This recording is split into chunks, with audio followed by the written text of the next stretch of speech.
Can में prophecy, leader और profit. Okay, अब आते हैं कि इसको 40 साल की उम्र में मिल गया प्रोफेसी। अब वो फैलाने लगा।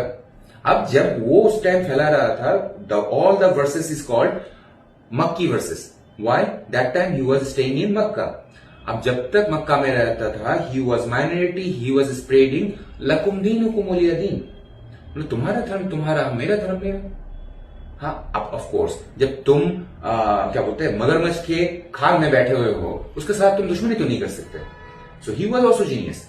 और एक चीज बता दूं कि जीनियस होने के लिए क्या बोलते हैं सर्टिफाइड एजुकेटेड होने की जरूरत नहीं है। यूट्यूब देख के भी कोई भी एक्सपर्ट बन सकते हैं इस दुनिया में।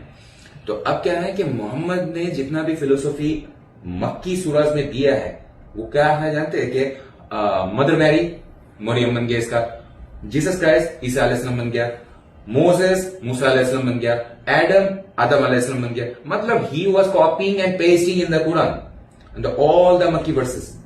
और मेरा प्रॉब्लम ये है कि अगर मुझे आईफोन यूज ही करना है तो ओरिजिनल वाला यूज करूंगा ना, चाइना का वो क्या बोलते हैं डमी वाला फोन क्यों यूज करूं? That is fake. तो Quran is fake and the original version of Quran if you want to check you have to go to Bible. हाँ, द सेंट जोसेफ का द गॉस्पेल ऑफ जॉन्स। अब क्या है कि मैं ज्यादा पढ़ा लिखा था, अब दूसरे मद्रासा के लोग तो है नहीं। अब मेरे अंदर ये क्या बोलते हैं ये क्वालिटी कैसे आ गया, इनक्विजिटिवनेस। ये कैसे आ गया मैं आपको बताता हूं कि इस दुनिया में जब भी कोई इनलाइटेंड हुआ है, वो भूखमरी से पहले नहीं मर रहा था। पेट का भूख जिस इंसान का नहीं है, जिसका पेट का भूख का कोई चिंता नहीं रहता, वही स्पिरिचुअलिटी, वही। हाँ, क्योंकि आपको अगर ये चिंता है कि मैं रेंट कैसे दूंगा, मेरा ईएमआई कैसे भरेगा, तो उस इंसान का जिंदगी में ये सवाल ही नहीं आएगा कि मुझे बनाया किसने। बनाया ठीक है, उसने तो मेरे ऊपर टॉर्चर कर दिया, क्योंकि अभी उसने बनाया इसलिए मुझे ईएमआई देना पड़ रहा है। हाँ, उसने मुझे बनाया तो मुझे शादी करके बच्चा पालना पड़ रहा है। अब उसके लिए ईश्वर दुश्मन बन जाता है, लेकिन मेरे लिए ईश्वर कभी दुश्मन था ही नहीं, क्योंकि पैदा हुआ मैंने कभी बाजार नहीं गया कि 10 रुपए का धनिया मुझे 2 रुपए में देऊ कि नहीं। मेरे साथ कभी ऐसा नहीं हुआ। मैं क्या करता था, पांडा नाम का एक डिपार्टमेंटल स्टोर हुआ करता था सऊदी अरब में। काट लिया, जो सामान मुझे चाहिए कार्ट में उठाया, पॉस मशीन के पास गया, पॉस मशीन मतलब दुकानदार के पास नहीं, POS machine point of sale, वहां पर जाके क्यूआर कोड पे स्कैन किया, दे दिया। बचपन से ये चीज देखते आ रहा हूं। So I was living 20 years ahead। हाँ, अब क्या है, मैं जब इंडिया में पहली बार आया sir, the world was change for me. मुझे लगता था इस दुनिया के सारे लोग मुस्लिम होते हैं। रियली मैं इस भ्रम में जी रहा था कि इस दुनिया के सारे लोग मुस्लिम होते हैं, क्योंकि मेरे पास पाकिस्तानी सामने बैठा हुआ है, वो भी Muslim, Hyderabadi Muslim, Bangladeshi Muslim, so everyone who was around me is Muslim. तो मुझे पता है कि ग्लोबली यही रिलीजन फॉलो किया जाता है। लॉजिक देखो मेरा। अब क्या है कि जब मैं बांग्लादेश में आया, पाकिस्तान में गया, I have been to Pakistan, I have been to Bangladesh, I have been to Nepal, Philippine, Singapore, क्योंकि ईश्वर ने धरती बनाया था। नामकरण तो आप लोगों ने किया है, आप लोगों के लिए सरप्राइजिंग लग रहा है। वो डालना ना स्ट्रीक स्नैपचैट हाँ ले रही हाँ जी। तो आप लोगों के लिए ये सरप्राइजिंग लग सकता है कि अलग अलग देश में घूम रहा है। मैं एक सन्यासी हूं, मेरे लिए ये सारे स्थान है, मैं स्थानों पे सिर्फ घूमा हूं बस। अब क्या है कि मैं जब ये अलग अलग देश घूमने लगा, पहली बार जब इंडिया आया, आई वाज शॉक्ड कि इसको खुला कैसे छोड़ दिया तुम लोगों ने। किसको? गो माता। अच्छा। गो माता, क्योंकि मैं जिस कंट्री में था वहां पर जो कसाई खाना होता है, वहां पर पूरा गाय को चमड़ा छील के उल्टा लटका के रखते हैं, नाक से खून बहते रहता है। This is the scene I was seeing from my childhood. उस इंसान को पहली बार जब इंडिया लेके आया, क्योंकि क्या हुआ था कि सऊदी अरब में पैदा हुआ था, हर किसी का फैमिली होता है, मेरा नहीं होता, मैं सन्यासी हूं। अब मेरा माँ बाप का तो था, तो वो लोग मुझे दिखाने ले आए थे कि this is the product we have manufactured from our factory. तो वो लोग दिखाने ले गए मुझे। अब मेरे लिए उन लोगों के लिए मैं सरप्राइजिंग कैरेक्टर हूं, लेकिन मेरे लिए पूरा दुनिया कैरेक्टर था कि भाई इधर गाय आराम से घूम रहा है, लोग रोटी खिला रहे हैं, देखो उधर गाय को खा रहे हैं, इधर गाय को रोटी खिलाया जा रहा है। अब चारों तरफ देखा कि मेरे लिए औरतें ना सिर्फ काला कलर का कपड़े का एक इंसान हुआ करता था, मतलब बुर्का, जिसका आंखें भी नहीं दिखना चाहिए, हाथ में ग्लव्स, हाँ, बोले कि ये सब क्या पाप कर दिए इन्होंने कि देख, मैं हमेशा वो जब मूवीज वगैरह देखता था तो क्रिमिनल को फांसी में चढ़ाने से पहले मुंह पे काला कपड़ा पहनाता था, बोले कि ये कौन सा पापी है कि पूरा शरीर में काला कपड़ा पहना दिया। अब पूरा सऊदी अरब में सारे औरतें ऐसे देखा मैंने। वो इंसान जब इंडिया आया, मैं कलकत्ता घूमा, फिर क्या बोलते झारखंड, शुरू में मेरा रिश्तेदार उधर ही आसपास रहते थे। अब जब कलकत्ता आया देख रहा हूँ कि इधर साड़ी पहन रहे, अच्छा अब साड़ी पहन रहे, ब्लाउज दिख रहे, कुछ कुछ लड़कियां स्लीवलेस ब्लाउज पहन रहे। अच्छा बोले कि इसको पत्थर कोई नहीं मार रहा है, देखो। I was shocked. और उसके बाद जिस टॉपिक के अभी थोड़ी देर पहले बात कर रहा था, मेरा पापा बोल रहा था कि इस अलाउड नहीं है, इस्लाम में ये अलाउड नहीं है। अब इंडिया में आके देख रहा हूँ कि लड़कियां गाड़ी चला रहा है, सिग्नल पे मैं ऐसे देख रहा था कि व्हाट इज दिस, बोला कि दिस इज हराम। मेरे लिए वो सब वही था, दिस इज हराम।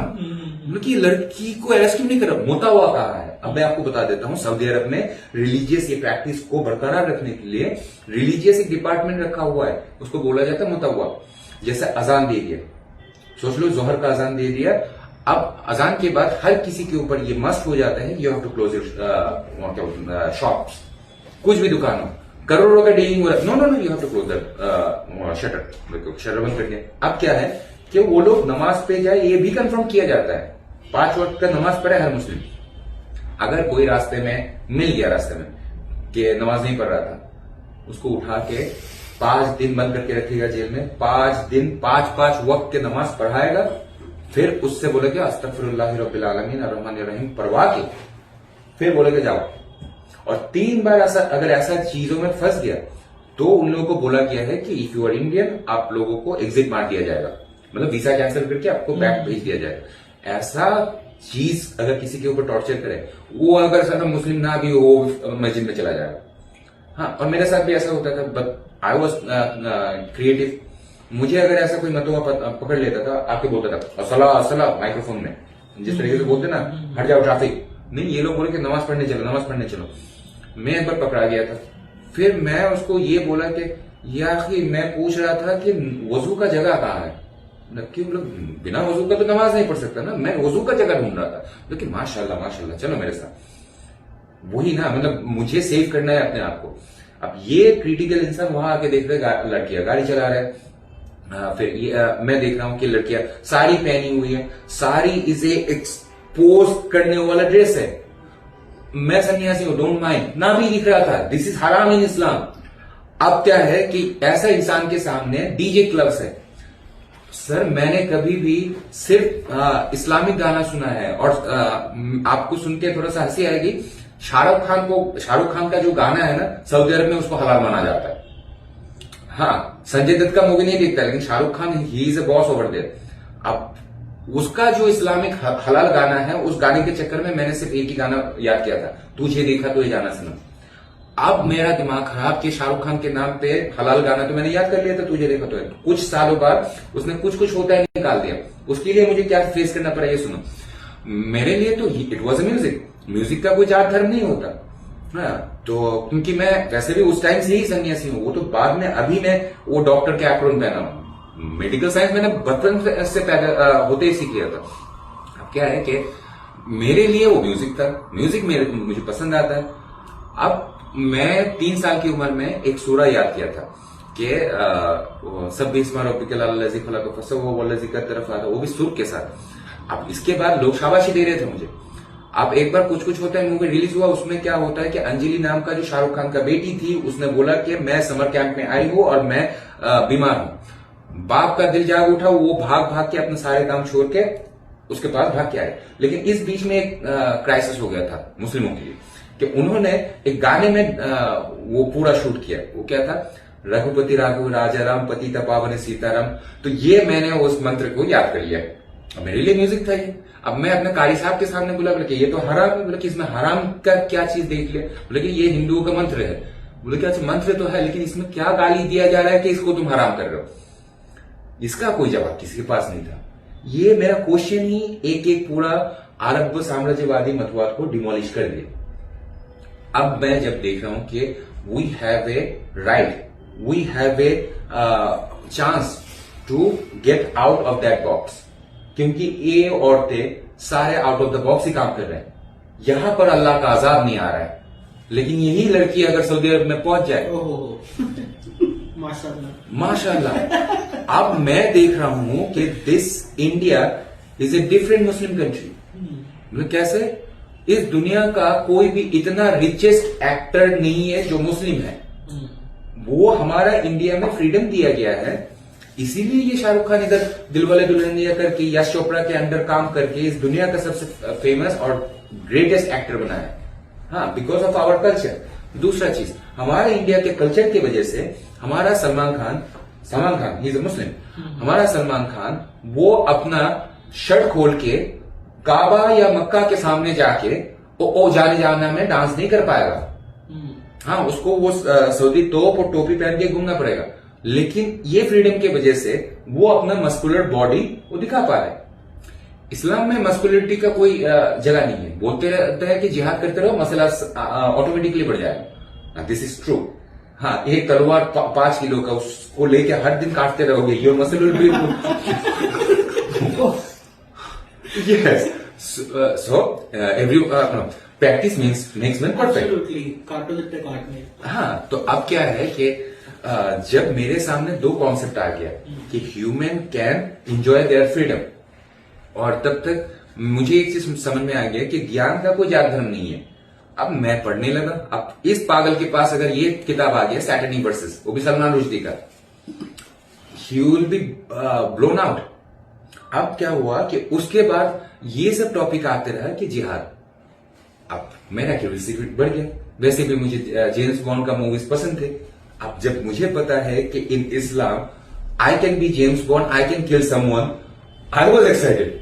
अब मुझे एक वैलिड रीजन भी चाहिए, मुझे एक वैलिड रीजन चाहिए। जैसे एक क्रांतिकारी बनने के लिए उसको एक वैलिड रीजन चाहिए कि मेरा देश को नुकसान पहुंचाया जा रहा है, मेरा क्या बोलते सिटीजन्स को खत्म किया जा रहा है। So I have to do something. चलो, मैं देखने की कोशिश किया कि मेरा कुरान के अंदर क्या क्या लिखा है। अब देखा कि सर इधर कोई पर्पस नहीं है, there is only order. Who is ordering you? Allah. No no no, profit always उसने अपना जो रिस्पॉन्सिबिलिटी है ना, वो रिस्पॉन्सिबिलिटी का सारा रिस्पॉन्सिबिलिटी अल्लाह को देके रखा है कि I am not doing it, he is ordering me. हम ये दुनिया का सबसे अजीब जीनियस है जो अपने आप को साइको या क्या बोलते हैं उसको सिजोफ्रेनिया का पेशेंट नहीं कहते, लेकिन फिर भी बोलते रहते हैं कि मैं मिस्टर इंडिया को देख पाता हूं। अरे मिस्टर इंडिया घड़ी पहन के तुम्हारे सामने आ गया, यू कांट सी, लेकिन ये लाल चश्मा मेरे पास है। अगर मैं इस जमाने में ये बोलना शुरू करता हूं, लोग मुझे पत्थर मारेंगे। अरे भाई, तुम्हारे साथ भी वही हो चुका है। देखो सर, मैं आपको पूरा कंप्लीटली लॉजिकली समझाता हूं, क्योंकि सत्य जो है ना वो साफ है, सरल है, स्वच्छ है। अब समझा देता हूं सर कि अगर मैं तो सन्यासी हूं। अब आपको ये भी पता है कि ढोंगी बाबा बाजार में बहुत घूम रहे हैं। हाँ, जब आरबीआई ओरिजिनल 2000 का नोट इशू करता है तो बाजार में ऑटोमेटिकली उसका नकली जाली नोट छप जाता है। अब मैं समझाता हूं कि अगर मैं नकली बाबा होने का कोशिश करता, हाँ, तब मैं क्या कहता कि मैं पशुपतिनाथ मंदिर में ध्यान कर रहा था, फिर वहां से बुलावा है कि तुम ऋषिकेश आ जाओ। तो मैं ऋषिकेश के नीलकंठ पहाड़ी के ऊपर एक गुफा में ध्यान करना शुरू कर दिया। वहां पर कल्कि का अवतार आया, आके मुझे बोला कि पढ़ो उस शिवा के नाम पे जो तुम्हें बनाया है। अब मैंने उसको कहा कि ठीक है, क्या पढ़ना है? उन्होंने बोला कि ओम भूर्भुवः स्वः तत्सवितुर्वरेण्यं भर्गो दिवस्य धीमहि धियो यो न प्रचोदयात्। ओके ठीक है, मेरा काम क्या है कि पूरा दुनिया में जाओ, सबको प्रोफेसी करो। क्या चीज का? बोलो कि मैं कल्कि हूं। अच्छा, मैं अगर ये चीज अभी बोलना शुरू कर दिया, मेरा जो चाहने वाले हैं सबसे पहले बोलोगे कि sir we respect you so much, but please एक बार के लिए एक साइकियाट्रिस्ट के साथ जाके मिल के आओ। हाँ, वो लोग मेडिसिन देंगे, शुरू में ऐसा लगता है मोहम्मद फील होता है, लेकिन it's okay, after you get treatment you will be cured. हाँ, और जो लोग मुझे नहीं जानते, मैं जब बोलना शुरू करूंगा कोई भी मंदिर के सामने जाके, सुनो पंडित लोग, मैं कल्कि हूं, अब तुम्हारा काम क्या है? जो मैं बोलूंगा वही करना है, क्योंकि शिवा मेरा दोस्त है, शिवा मेरा दोस्त है। अगर मैं बोलना शुरू करूं, ये इंडियन समाज मुझे पत्थर मारना शुरू करेंगे। एब्सोल्युटली। हाँ, जिन लोगों में सिंपैथी है, जैसे सिख लोग, अगर उन लोगों के हाथ पड़ गया, वो लोग बोलेंगे कि भाई सेवा हमारा धर्म है, पहले तुझे सेवा करता हूं, फिर जाके डॉक्टर के पास लेता हूं। हाँ, और ऐसे ये पत्थर मारने का जो कॉन्सेप्ट है, मैक्सिमम लोग मतलब 70% लोग मुझे पत्थर ही मारेंगे। हाँ, पुलिस के पास दे दो, वो लोग डंडा मारेंगे। अब यही चीज मोहम्मद के साथ भी हो रहा था। 610 ईस्वी में मोहम्मद के पास ऐसा एक इनविजिबल पर्सन आया।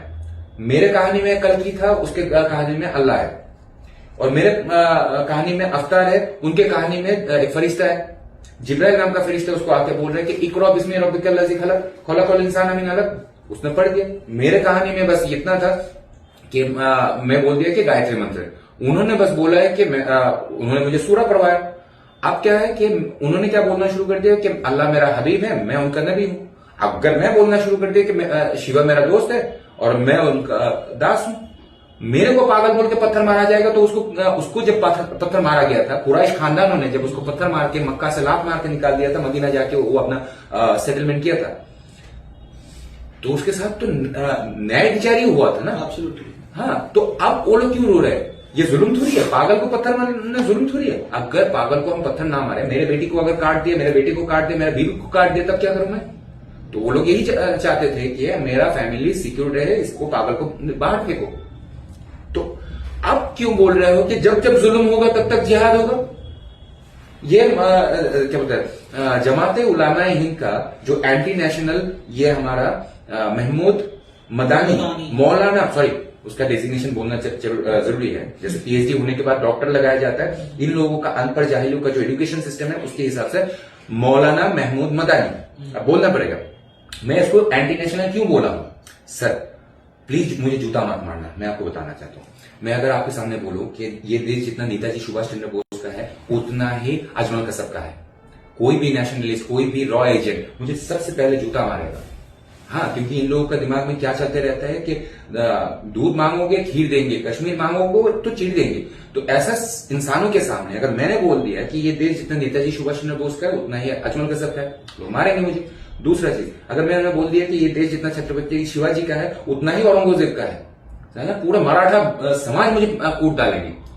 तो अभी तक इसको क्यों कूटा नहीं किया जिसने बोला है कि ये देश जितना मोदी और मोहन भगवत का है उतना ही महमूद का है। Who is Mahmood? You know, Mahmood वो टेररिस्ट है जिसने हमारा देश में पिशावर में सबसे पहले अटैक किया था। पिशावर हमारा कैसे हो गया? उस टाइम अखंड भारत हुआ करता था। बिल्कुल। अखंड भारत में पिशावर में उसने अटैक किया। जयपाला नाम का हमारा राजा को उसने गला काटा नारा तक अल्लाहू अकबर बोल के। उसके बाद उसने उधर का राजा बन गया। अच्छा, एक अजमल कसाब अगर हमारा इधर का वो क्या बोलते हैं हमारा बाला साहब ठाकरे या फिर हमारा मोदी जी या फिर हमारा क्या बोलते हैं हेमंत जो सीएम है, हाँ, इन लोगों को मार के सोच लो, हेमंत को मार के वो असम का लीडर बन गया, तो उसको क्या हम लोग नेशनल लीडर मानेंगे? Of course not, he is a terrorist. उसको हम कैसे भी करके एटीएस या एनआईए से उसको पकड़वा के फिर जेल में डालेंगे। तो अभी तक इसको क्यों नहीं किया गया है? और क्या बोला जाए, बीट्स मी पर्सनली कि व्हाई सो चेक करना उसकी बैटल क्या इशू है। कुछ नहीं कुछ नहीं। तो जब जब जुल्म होगा तब तब जिहाद होगा, जब जब जुल्म होगा तब तब जिहाद होगा, यही बोला जा रहा है ना। अच्छा, तुम्हारा सलमान खान के ऊपर क्या जुल्म किया है? उसको शर्ट खोल के नाचने दे रहे हैं, ये तुम्हारा जुल्म है। शाहरुख खान को दिलवाले दुल्हनिया में दुनिया का सबसे खूबसूरत म्यूजिक बजाने दे रहे हैं, इसीलिए तुम्हें दिक्कत है। या फिर तुम्हें जुल्म ऐसा लग रहा है कि तुम्हारा म्यूजिक को जहां पर तुम्हारा इस्लाम में हराम किया गया है वही म्यूजिक का वायलिन बजा के या फिर तुम्हारा पूरा म्यूजिक सिस्टम करके ये तुम्हारा ए.आर. रहमान खाना खा रहा है। अगर हम लोगों ने ये बोलना शुरू कर दिया कि भाई पक्का मुस्लिम बनो, मुस्लिम इस्लामों में म्यूजिक हराम है, अरे भाई उसका पूरा खानदान खाना भूल जाएगा। पैसा कहां से आएगा? कौन खाना देगा? म्यूजिक बजा के तुम खाना खा रहे हो और उसी म्यूजिक को तुम लोग बोल रहे हो कि ये हराम है।